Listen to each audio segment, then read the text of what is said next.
Moving forward, I'll now invite Maverick Fit Kids. Maverick as an organization, they had been doing amazing work in physical literacy. India's first homegrown physical literacy curriculum in 2014. They were the pioneer in that. And since then, they have been working with various schools. Their impact has been minimum 11,000 children every day. And through events and workshop, it could go in up to 1 lakh. And the whole perspective of physical literacy for children came when they completed their 10 years as a pioneer in fitness. And they decided that let's do something which is really meaningful to the children. Something through which children can be self-engaging in physical activity. They can be self-responsible for their physical activities. And for this conference section within India, they are our sponsor for the event and supporting us a lot. So on behalf of Maverick, I congratulate the CEO Geeta and co-founder Krishna Raj to take this journey of physical literacy in India, and request Geeta to share her thoughts about how she has been working with various schools on physical literacy.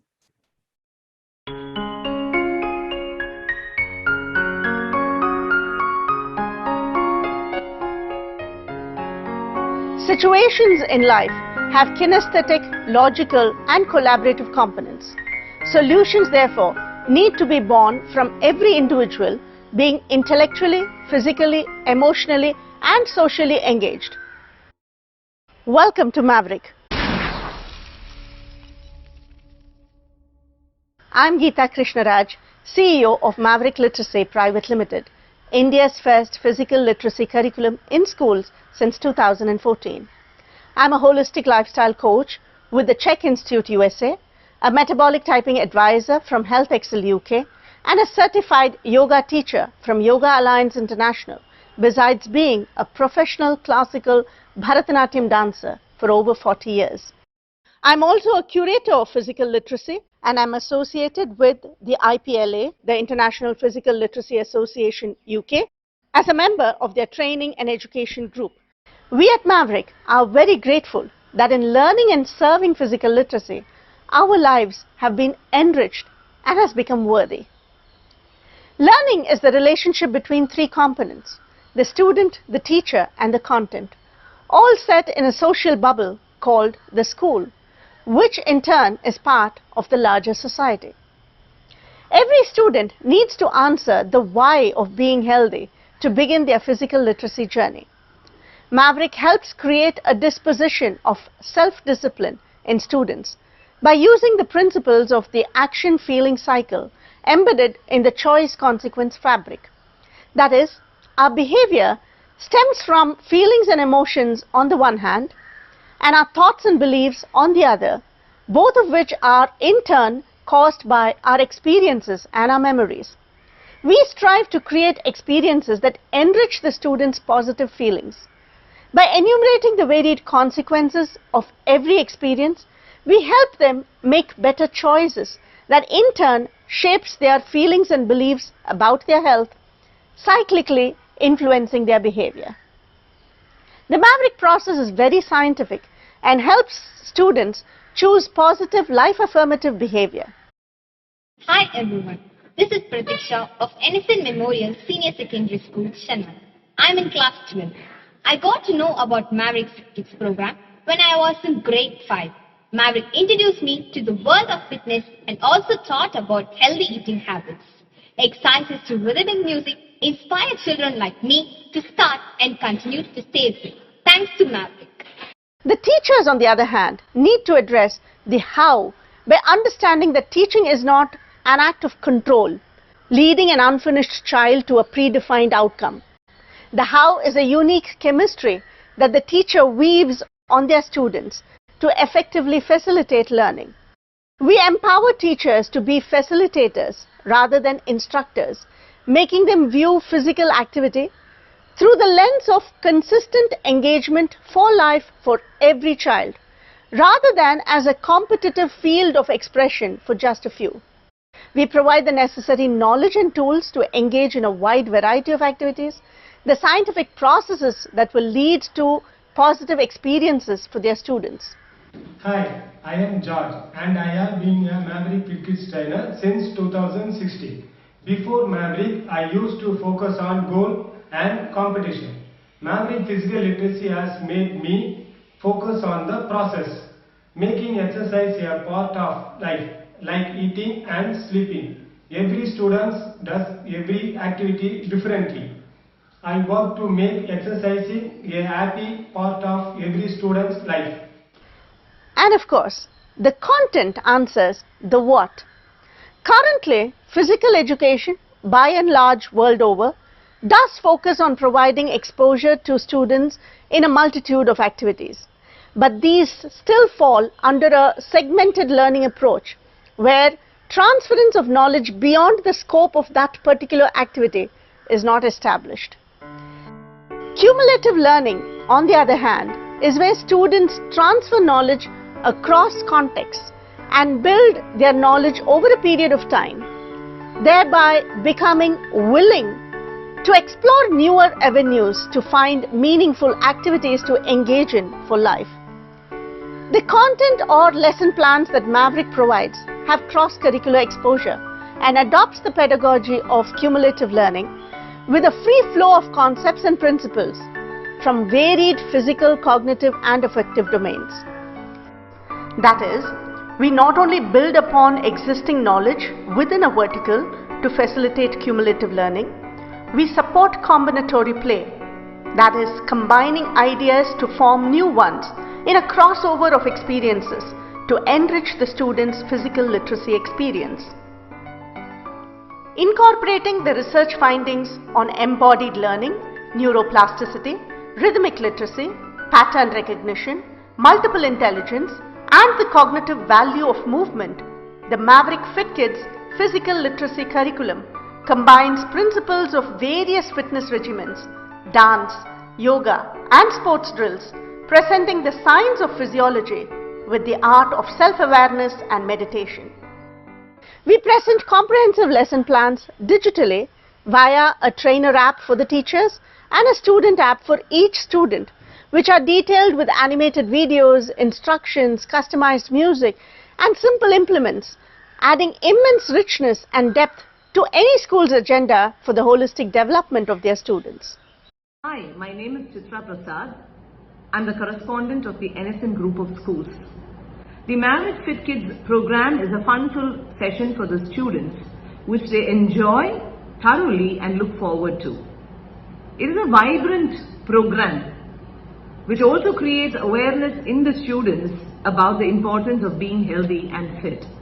And that is what I love about the Maverick Fit Kids program. Maverick inspires every student to take personal responsibility, empowers every teacher to facilitate positive experiences for their students, and provides integrated physical literacy lesson plans that combine structure with flexibility, processes with creativity, and an exposure to a plethora of innovative physical activities that are blended seamlessly. Maverick's vision is to open the doors of self-awareness for every child to experience that embodied feeling, so that their journey of physical literacy flourishes for life. We welcome you to join hands with us to spread the Maverick experience.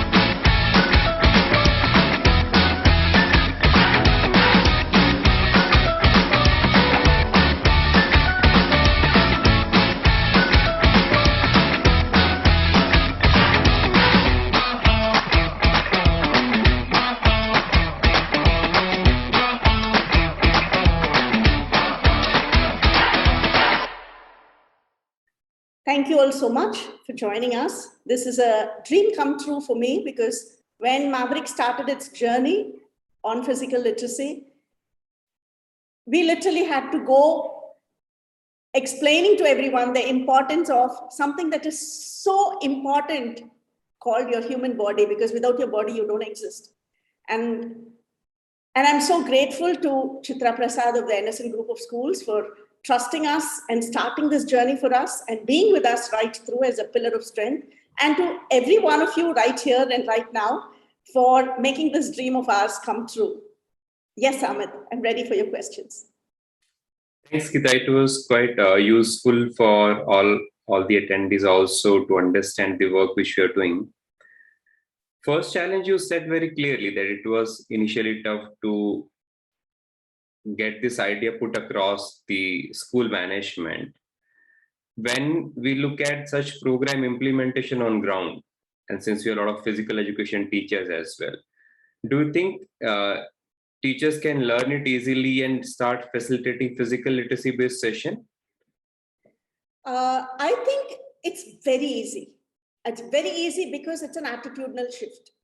And once you get that attitudinal shift, then of course we have to keep improving. If today Dr. Margaret doesn't want to say that she already knows everything about physical literacy, if that is who she is, how can anyone ever say that we have arrived or we already know? So that is never going to happen. But that you've started the journey, that you have a basic understanding and are willing to look and walk down a different path is enough to start. And I think basically it's just that attitudinal shift if we are able to create the culture and provide the support. And here I say provide the support in terms of content, because being a dancer does not mean you become a choreographer. That takes a different skill. And so till the time comes when, but every dancer becomes a choreographer in their own right when they're comfortable with their body and their movements. So till that time, a little bit of hand-holding to ensure that every physical educator gets to understand the nuances will help for them to really deepen their own understanding and spread the message in this PL journey.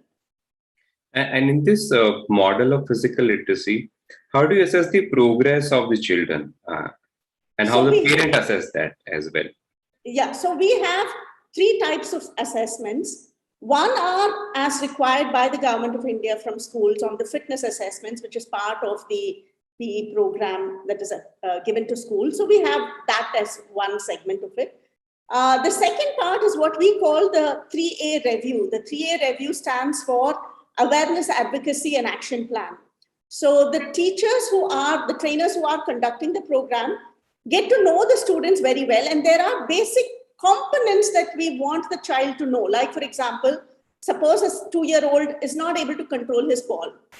So object control skills need to be enhanced. So the teacher makes a note. So the awareness, why you need object control, and the advocacy that because you do object control, there is so many other things about your life that is going to actually enhance. And the action plan, why don't you just gift him a ball and make him play around at home? So I'm taking a very simple example.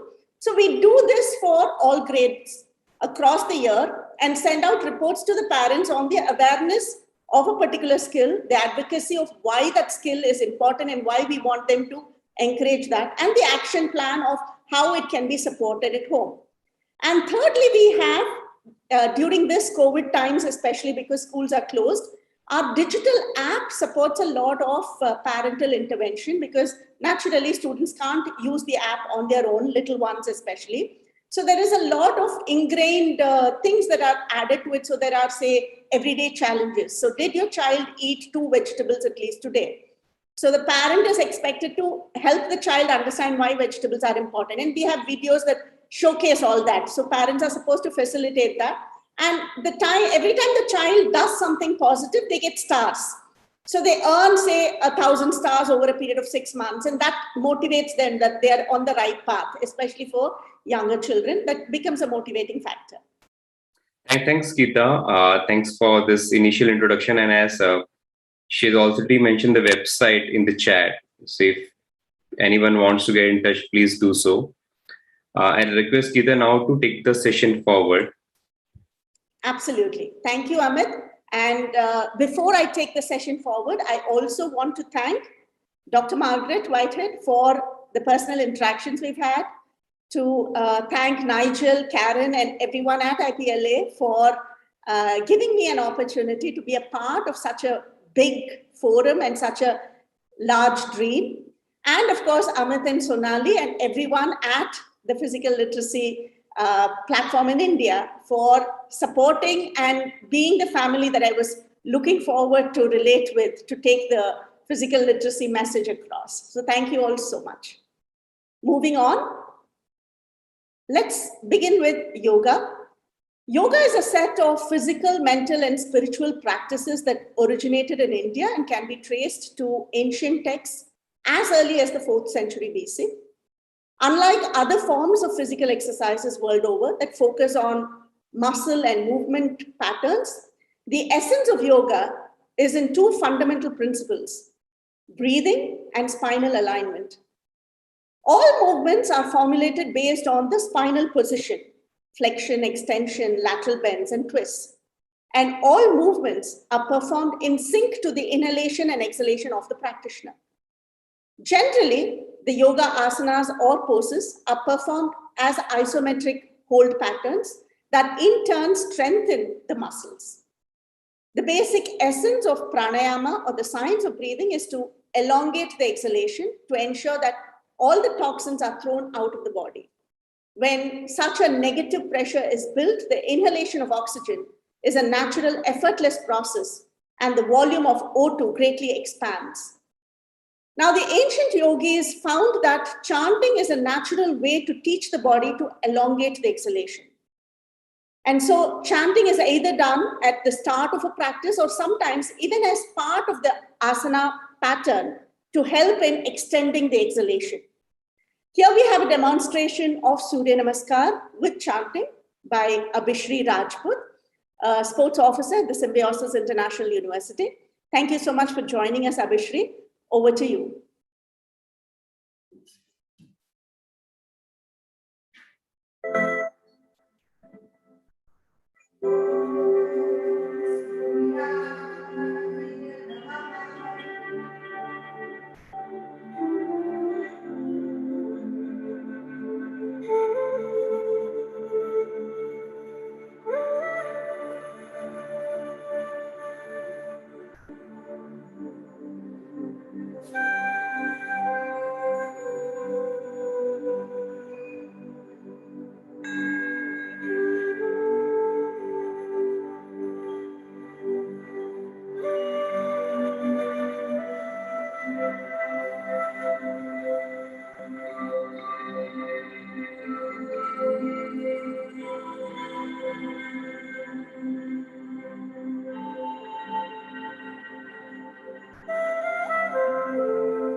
Thank you so much, Abhishri. That was so elegant and so beautiful. Thank you so much for joining us. It was a very soulful presentation of the Surya Namaskar. Thank you. It is my pleasure now to invite Dr. Sonali Talavlikar to take charge of the proceedings of this conference. Sonali has contributed to the physical literacy journey of thousands of people from different walks of life through training, talks, seminars, consultations, education, content development, and writing in her 25-year journey. Her training as a homeopathic physician and her experiences as a long-term athlete have paved a way for a holistic approach for her work. Her focus areas include pediatric and geriatric wellness, mental health, and comprehensive sexuality education. She is a member of the IPLA training and education team. Over to you, Sonali. Thank you so much, Geeta, for the lovely introduction. And before I move ahead, I'd really like to thank IPLA and the entire team here in India. That's Geeta, Amit, everyone who is involved in this, to let me be part of this really, really prestigious conference. And more than anything, it's lovely to have people across the globe and across India participating in this brilliant conference. So without much ado, let's move on ahead. We are moving on to a very, very interesting panel discussion on physical literacy for adults. I welcome Ms. Sudha Shastri, who will moderate this panel. Sudha is a renowned sports and physical literacy evangelist and is a contributor to various sports foundations in the last 1 decade. After graduating from the IIM, Kolkata, Sudha spent her first 25 years helping corporates nurture their talent with a specific focus on organization culture. Sudha, it's over to you and a warm welcome from us. So thank you so much for the introduction. And as everyone else has said, thank you for allowing me to be a part of this. You know, I mean, we had this fantastic first session, right, on how, you know, where we had a group of educationists tell us that physical literacy is the foundation to building balanced, functioning adults.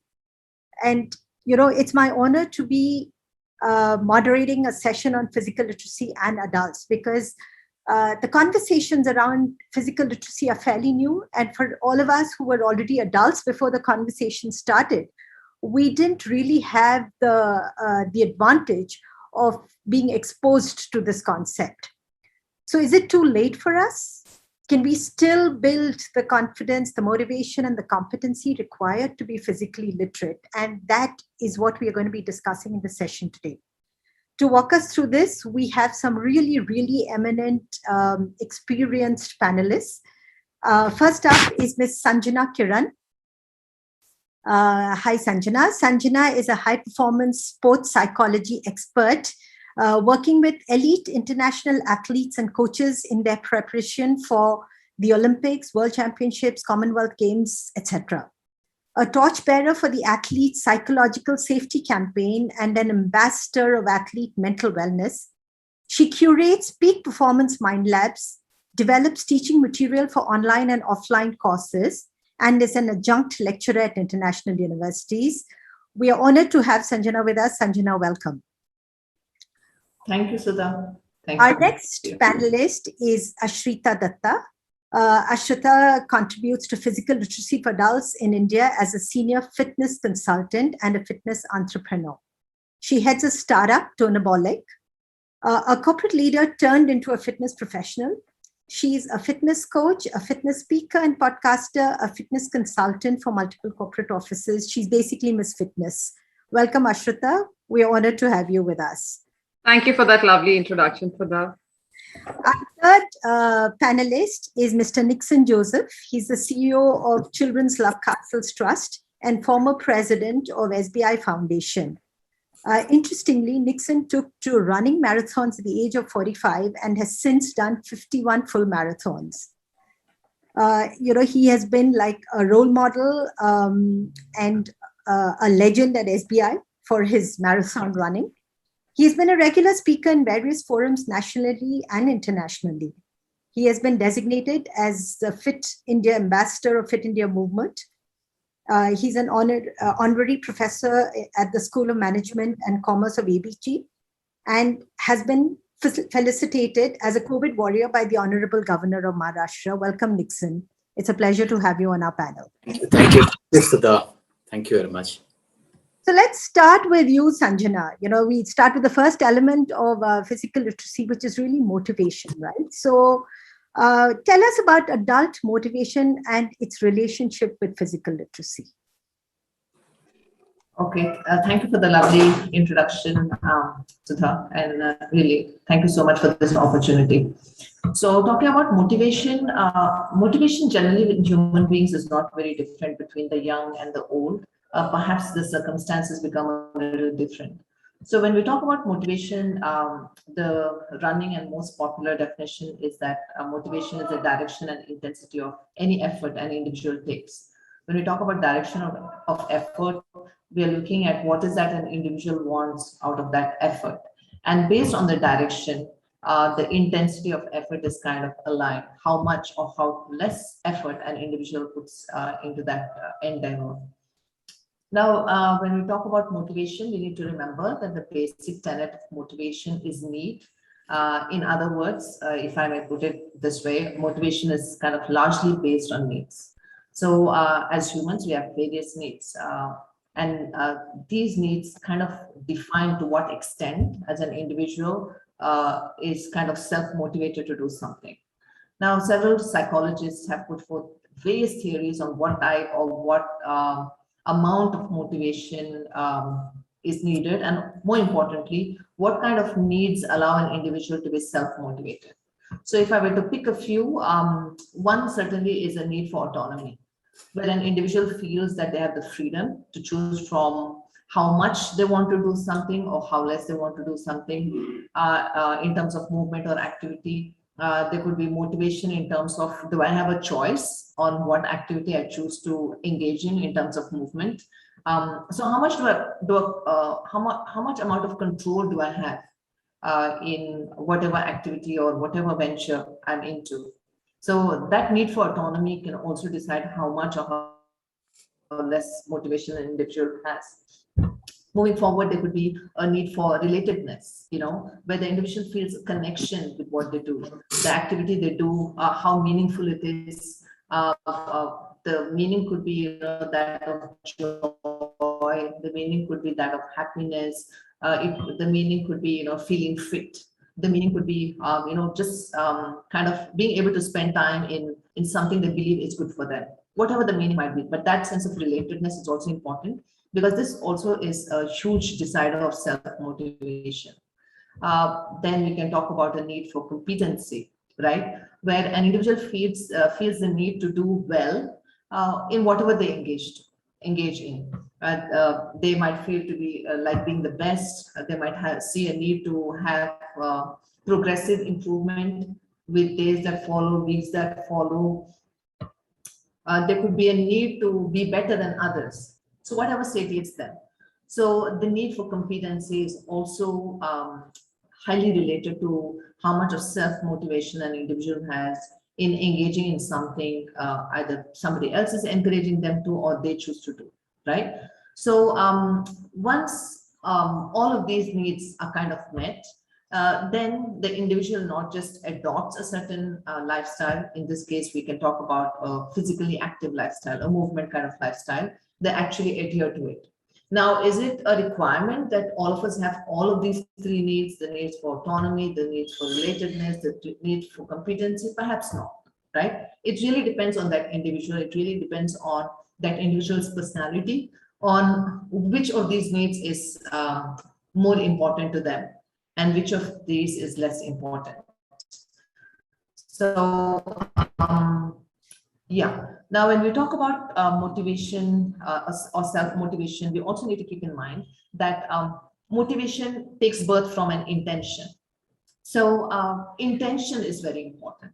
If there's no intention, then motivation won't happen, because intention is needed to fuel the motivation in anything we do, right? So the intention of an individual also depends on several factors. It could be, an individual could be have a higher intention to do something if there's something in it for them. It could also, perhaps as an individual, I might have an intention to do this because I find it very meaningful. However, because I'm a social being, what my significant people in my life, like perhaps my husband, my friends, or whoever I look up to, or whoever I take a feedback from, do they believe that whatever I'm engaging in is going to benefit me the way in a way I want it to benefit me? That can impact my intention too. Another factor that can impact my intention is the belief whether I'm actually able to engage in that kind of movement or any kind of activity. My self-efficacy, my self-confidence about it. So that is what I have to share about motivation for you. Thank you. Thank you. So I think basically what I got out of this was that, intention is very critical. It's the main driver for motivation. And that is really a function of, a couple of things. One is like, do I have the autonomy to choose what I want to do, or does it get decided for me? And second, do I have the competency to be able to execute, even if I choose to do it? So thank you, Sanjana.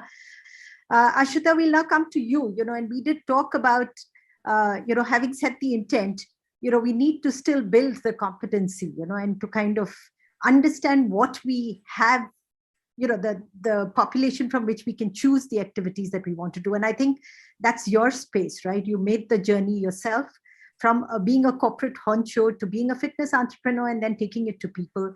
Walk us through the journey, help us understand this a little better. So, Sudha, your question is it's pretty interesting for me to sort of narrate this. And I think I'll have to probably begin by answering this in the form of a little story, a little snippet from my life. Now, about 15 years is what I spent in the corporate world. Now, having said that, various leadership roles that I led and completely different from what I'm doing today.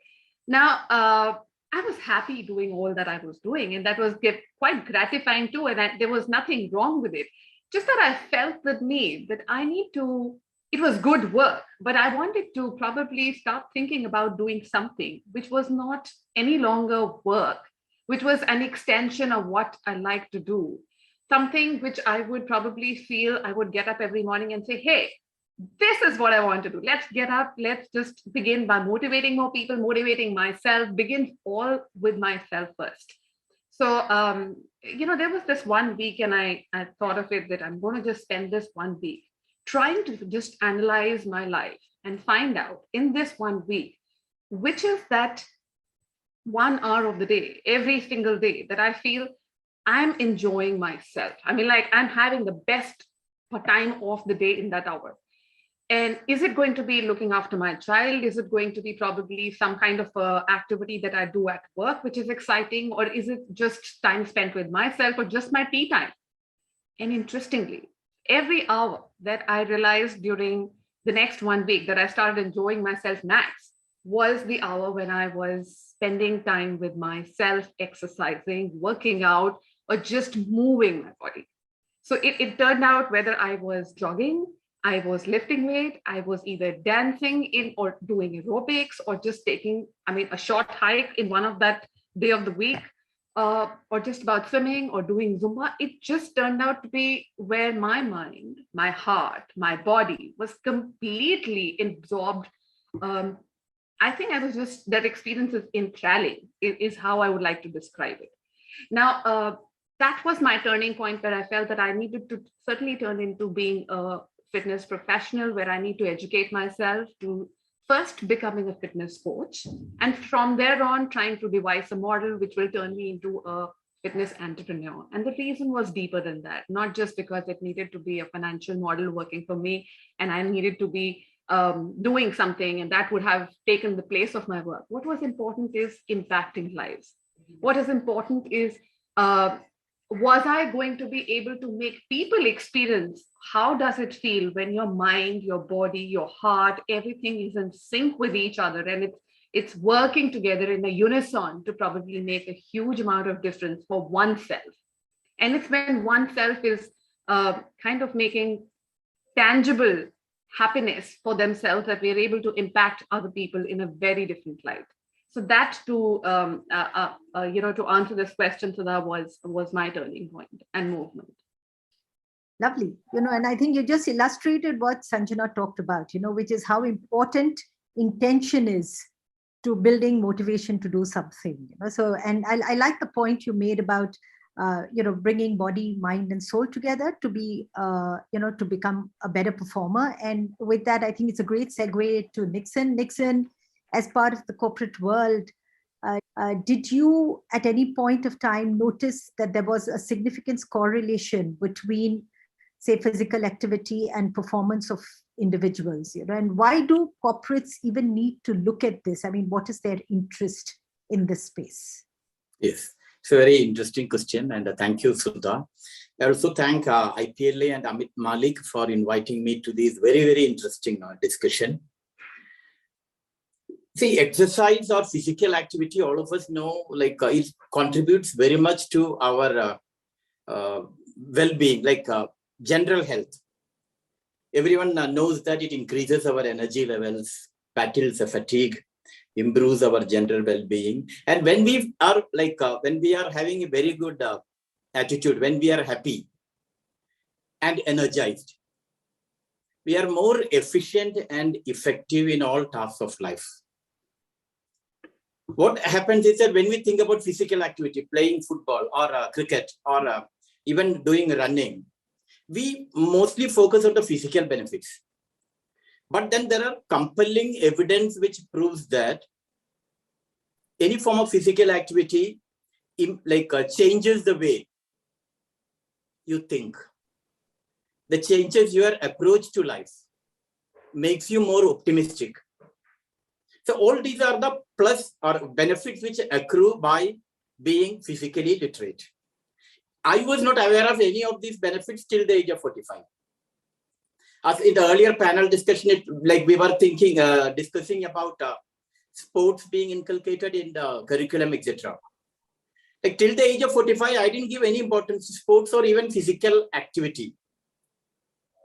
I would tell I was physically illiterate. But then at the age of 45, I was in the comfort zone. I was fully focused on office work and all 9-to-9 job, very much in the comfort zone.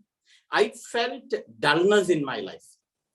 I felt that I'm losing some kind of excitement. Also, I felt that though I may be successful in life,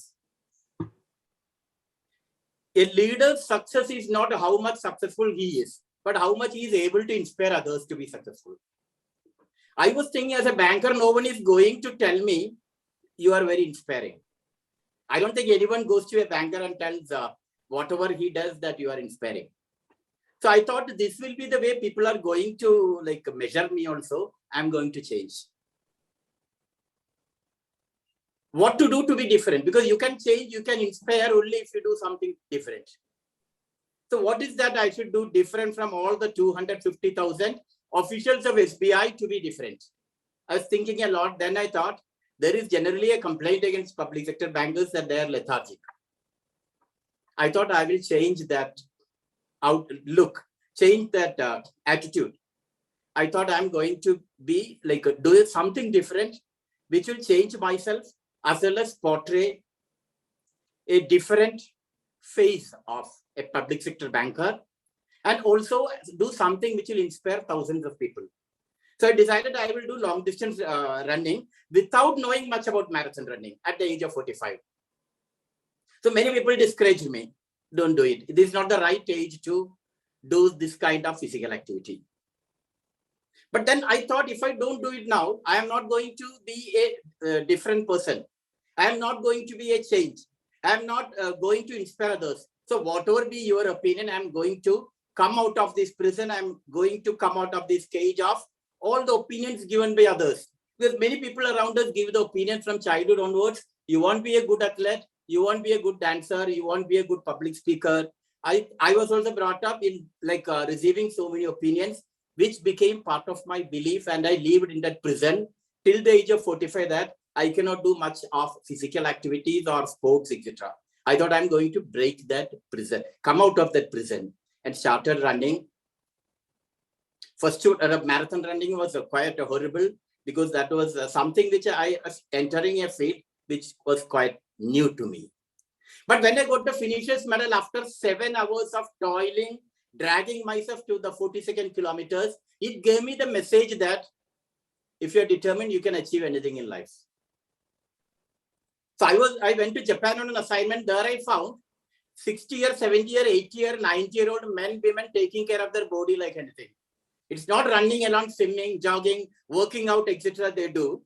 That motivated me more, and I started doing 4 full marathons per year, not focusing on timing, but just to keep me active throughout the year. Because every quarter I'm looking to run a marathon, that means a physical and mental challenge before me. Right.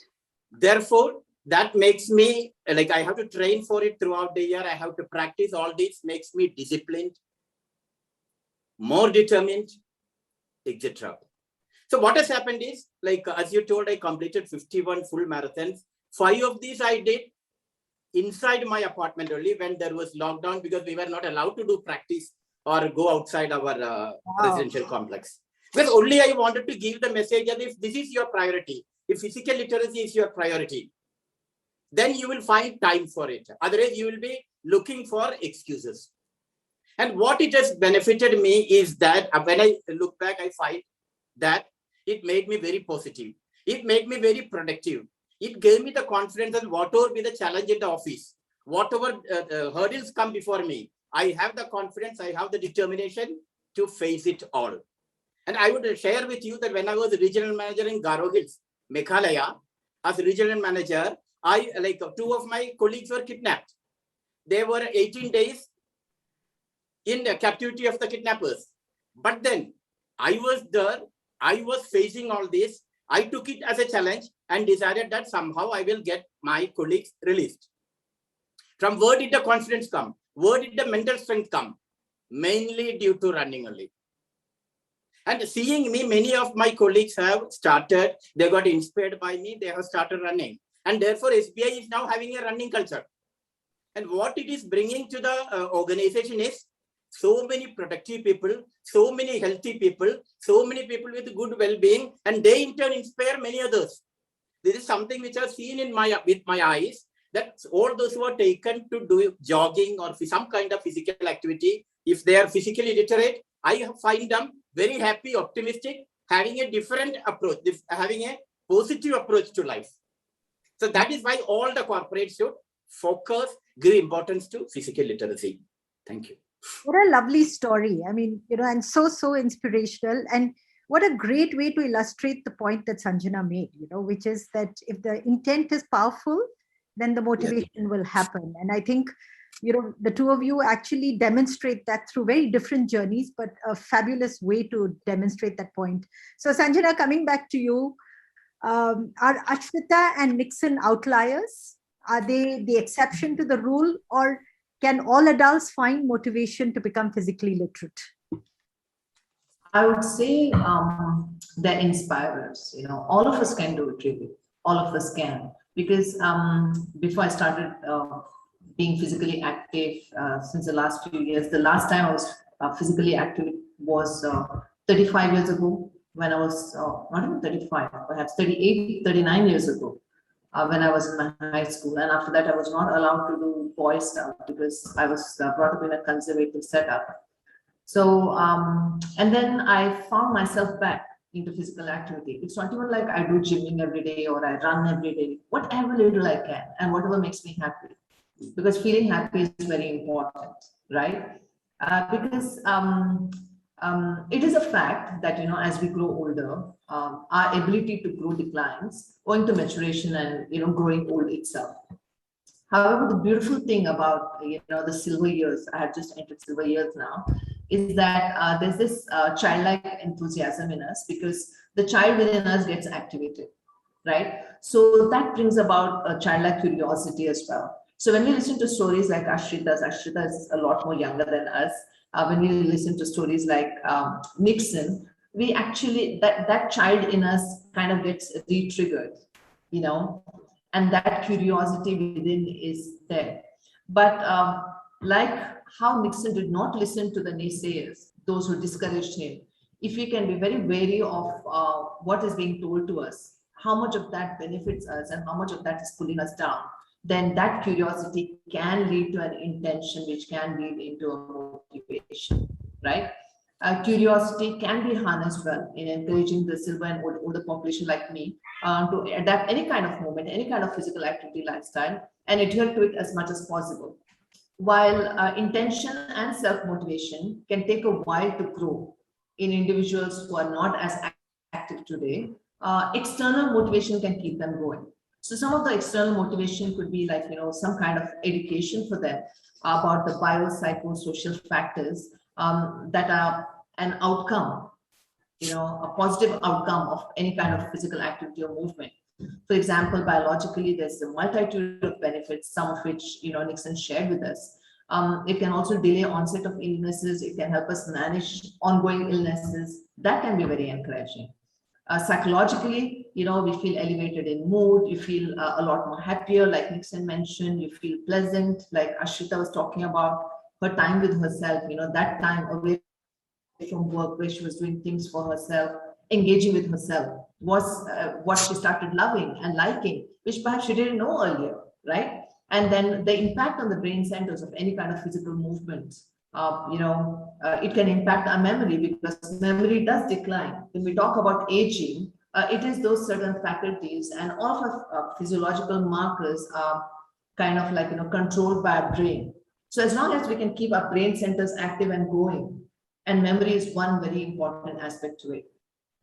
Socially, multitude of benefits of PL for persons of my age in terms of managing loneliness, because around our age, our children have leave the nest, they have their own lives.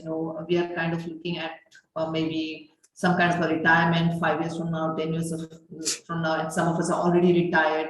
So they can, as much as we've achieved a lot we wanted to achieve, but there's that sense of loneliness as well. So it helps you manage loneliness because of socializing, that any kind of activity, when you do it in groups, does. It doesn't necessarily have to be fitness. It could be dance. It could be just any kind of movement, it could give us a sense of spending time constructively.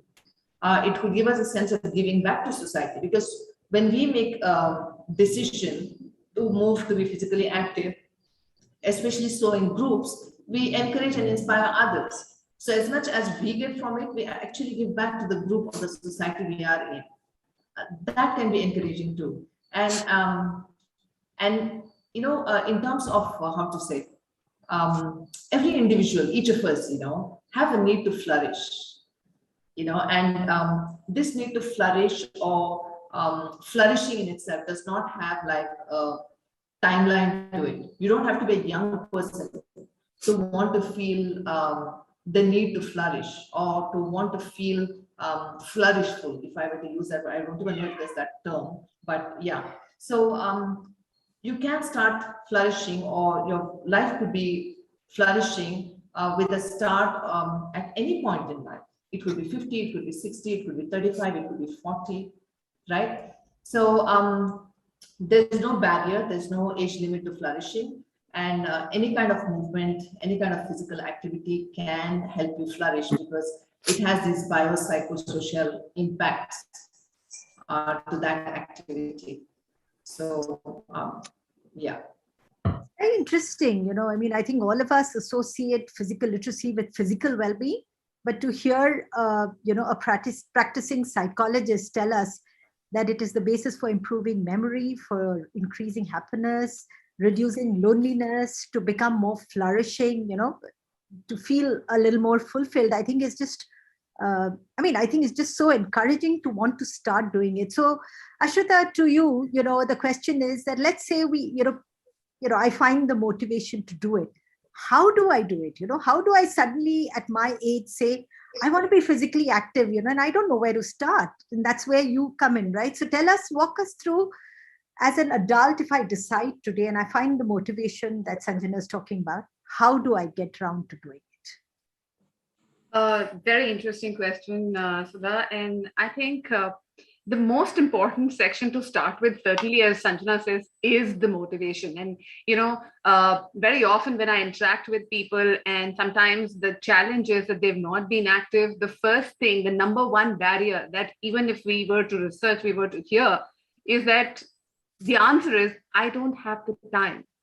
And very often I end up telling or responding to this that you will find the time if you understand these two very simple acronyms. And these two acronyms are NEAT and EAT. Now, these two acronyms were coined by this obesity expert called James Levine, and he is the professor for medicine at Mayo Clinic. And NEAT essentially is NEAT, non-exercise activity thermogenesis. Everything that we do incidentally in our lives where we move about. And for instance, if the doorbell rings and I get up from my chair and I go and open the door and I bring the stuff which the courier person has delivered back inside, I've contributed to movement in the form of NEAT. Or just about got up, made a cup of tea for myself, got back, taking a sip of it. That movement is NEAT. Every incidental movement that we do through the day is NEAT. The other acronym is EAT. So exercise, activity, thermogenesis, whether we swim, jog, run, hike, whether we play, we play a sport, or we just about lift weights, Zumba, yoga, Pilates, everything is EAT, exercise, activity, thermogenesis. The challenge here at the moment is that while we focus on exercise, the NEAT levels have plummeted a lot in today's real world. So it essentially contributes to a lot of reduced, activity. It contributes to increased lifestyle challenges that we have. So the real call to action is just get moving. And that's the most important thing to do today, which means whether if we are essentially people who are at work, even if it is work from home today, probably just about moving every few hours helps. Just about taking walk and talk meetings, just about lifting, getting ourselves to stand, take a few stretches, taking to walking desks, or just about standing desks are solutions. Or if we are home buddies, then probably just about contributing a little more into household work. Making it more enjoyable is the place to start at. So once we kind of interestingly fix this NEAT level, is the time for us to think about exercise. This is the time for us to think about investing in EAT. And again, where do we begin? We should begin right at the most simplest spot.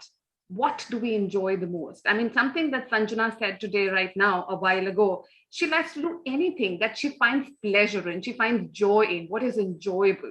So beginning from exactly that what you're going to be able to sustain for the longest period of time and not get bored out of it is the place to start at. This will be very different for different people. It'll probably mean maybe, let's say, lifting weights for me could probably mean stretching and doing yoga for someone else. So we take to what it is for respective person. And then what is very, very important is to keep adding to this repository of movements, to fix a frequency where we keep adding to something new that we don't do on a regular basis, such that our bodies become more versatile. It allows itself to grow in its movement repository, is the place to be cognizant of, and to keep getting ourselves out of our comfort zones to just explore what the body is capable of delivering. I hope I've been able to answer that for you. I know, I think it's just, you make it sound so simple, I mean, like as Nike says, just do it, step one, just do something. And I love the other part, which relates back to what Sanjana said, which is pick something that you enjoy, right? So pick anything that you enjoy and just do it. And that would be a start. Great point. Nixon, very, very quickly, you've organized so many PL events, in an effort to make corporates more active. What would you suggest, what would you suggest that a corporate should do here? What should be the corporate roadmap towards more physical literacy? I think corporates have to become more aware that physical literacy or physical activities would contribute to the general wellness of the employees, and in turn, less absenteeism and even less medical bills also. So indirectly, this is turning towards more productivity. What is happening is most of the corporates, like it, I found many modern companies, they start the gym or some equipments they keep, they get good pictures of it, annual reports. We are taking care of employees' wellness, etc. But how many of them are using it? And whether our bosses will allow the luxury of using the gym when work is there. So these are all attitudinal changes which should happen among the corporate top management, among the board, that 30 minutes of physical activity will be there for every employee every day. It need not be in a block of 30 minutes. It can be 5 minutes or 10 minutes. But then the board or the top management have to integrate this into their operations, so that people feel that 30 minutes of physical activity is not a luxury. It is not an indulgence. Otherwise, what happens is they segregate it from work. But I would suggest that physical literacy should be integrated into the work, so that it is also part of work. It is also something which contributes to the company. See, if we have such an attitude, it always employees also will be feeling more engaged, because here is a company who is not only thinking about profit or productivity, they're also thinking about the welfare of the employees. So in that way, employees will become more engaged with the corporates. What I would suggest is some 30 minutes of physical literacy, physical activities. Any corporate should encourage it. And it should start from the board itself. It can be like holding awareness programs also, and also encouraging employees to use chairs instead of elevators. Like our SBI corporate office is 19 floors and I was sitting in the 6th floor. But when any call came from the 19th floor, I was rarely using the elevator. I used to climb stairs up to the 19th floor. And some kind of encouragement for using the stairs, and also reminding employees during the day to get out of the chairs and do some stretching. This is very easy. Every 1 hour, like some announcement can come. Now you can stretch your legs. This is the time for you to 1 minute or 2 minutes, you come out of your chair. So some small activities like this should be encouraged by every corporate, because in turn, all these leads to great productivity and a group of employees or a team with a lot of optimism, determination, everything. And whatever is the vision or mission of the corporate will be achieved by such an energetic, optimistic team. This is what I experienced personally. And I would suggest to all corporates also, don't segregate it from work. That 30 minutes is also part of work. It is not indulgence. It is not luxury. It is something which you are doing to promote your company and promote the well-being of the employees, and in turn, the productivity of the corporate. Thank you so much. So make it. I have something to. Yeah, go ahead. Sorry, Sudha, I have something to add to it. What Nixon is saying is so true. The optimism and, discipline, commitment, the feeling of freshness. Because I think the organizations need to understand that,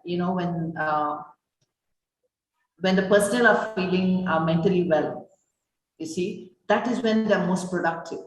It is true of an athlete, it's true of anyone working, because they're all performance settings. So if the corporates can understand that it's only going to benefit them with productivity, it's not like half hour less per day of productivity, it's several hours more of productivity.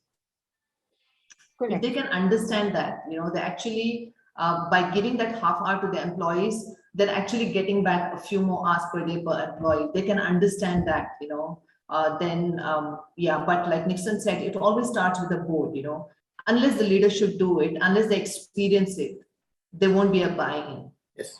But again, when you talk to the leadership, they're always talking about how time poor they are and how less time they have.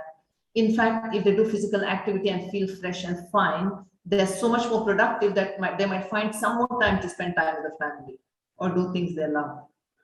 So sorry about that. I really needed to. I think it's a very interesting point actually, because I think basically there has to be a lot more work done on just the return on this investment, and that's how we get them motivated. But interestingly, he said, make it mandatory and make it intentional, which brings us back to where we started, the point that Sanjana made, the first point she made, which is that, intention is the key to motivation. Okay, I think we're really out of time.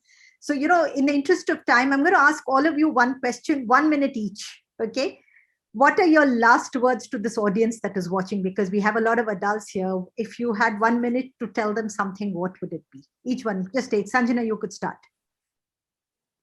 As much as intention is important for motivation, I also agree with what Nixon is saying. Sometimes it can be force. Because when things are forced, things will happen like what happened to Ashrita, right? She didn't know the benefits of it. Nixon didn't know the benefit of it. When you start doing a little bit and when you can see a shift and change, then you start liking it and you want to do more of it. As human beings, we really want to flourish, you know, and if 30 minutes or 15 minutes or 10 minutes can make you flourish, how wonderful. Because it does not just impact you as a person, it impacts the generations to come, because when you are well, the generations after you are well. And there's so many mental illnesses, physical illnesses that can be avoided in the progeny if we are fitter and healthier and happier. So it's massive, you know, the impact of PL. It's not just at our level, it goes on for generations to come. So I think we need to take that responsibility, and this is what we owe to the generations to come. You know? It's not a luxury, it's a responsibility. Great point. You know, Ashrita? I have these three very, very simple things to say. The first thing is that, you know, can we just try and keep it as simple and pick up the most simplest thing that we love and stick with it and just keep adding on to it over a period of time. Second, embrace it, embrace movement and just literally hug it and don't let it go. And then most importantly, we have 7 days of the week: Monday, Tuesday, Wednesday, Thursday, Friday, Saturday, Sunday. Someday is not a day of the week. So we want you to begin today. That's all from me. Great. I love that. Nixon, what would you tell the audience here? The age is only a number, and age should not put a stop to your dreams. So it's not tomorrow or day after tomorrow. Let us decide to be physically active, do something different from now on. So start it now onwards, not tomorrow or day after tomorrow. Thank you. Wonderful. So it is a responsibility, not a luxury. Someday is not a day. So start today and continue every day of the week. Thank you so much. It's been such a pleasure moderating the session. I'm personally taking away a lot of stuff, and I'm sure so is the audience. So thank you, Sanjana, Ashrita, Nixon, for agreeing to spare some time and be a part of this. Over to you, Amit. Thank you. Sonali, Sonali, over to you. Thank you so much for this. Thank you, Sudha. It was a brilliant session. And, you know, I've been trying to really put it in a nutshell. It's going to be almost impossible because each participant has really expressed himself or herself so well that literally there is no need for me to put it in a nutshell. But I think one thing I got out of it is that we just introduced one important factor from physical literacy, that is monism through, because all of us, when we were listening to you, you were talking about the mind-body connect, and you were not separating these two. So that's exactly what PL keeps talking about, the connect between the mind and the body and the impact of one on the other.